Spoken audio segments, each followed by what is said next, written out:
Minsan may malilimutan tayong mga bagay o lugar.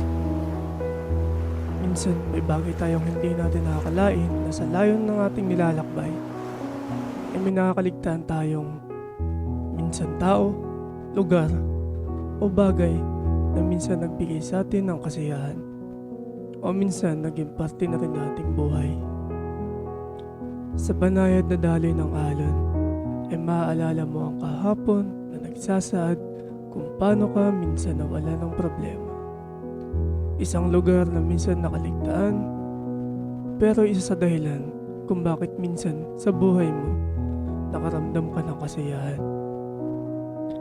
Ako na lang naiwan sa ating tahanan o ang ating isla.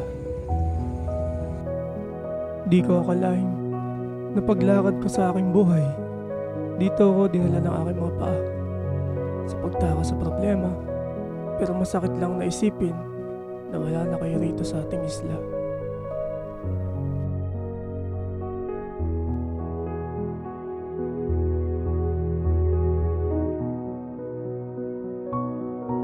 Kamusta na kaya sa isla? Malayo sa sariwang hangin at ngayon puno ng pagod sa araw-araw na gawain. Sa kabila ng mga pangarap, minsan inaalala ko rin ang nakasanayan. Naghahabulan sa dalampasigan habang kasama ang kaibigang nakasanayan. Di ko mawari na sa paglipas ng panahon ay hindi na ako muling makakabalik sa aming isla. Kamusta na kaya ang mga naiwan? Tuluyan na ako lumayo at nakalimot sa isla. Kamusta na kaya ang mga naiwan? Kamusta na kaya siya?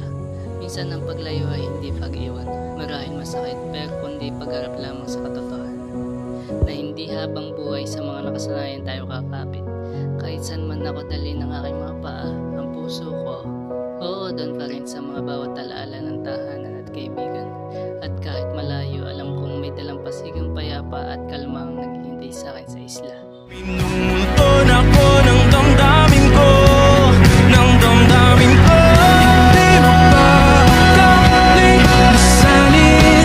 Hindi mo ba sapat kapag ang hirap sa'kin?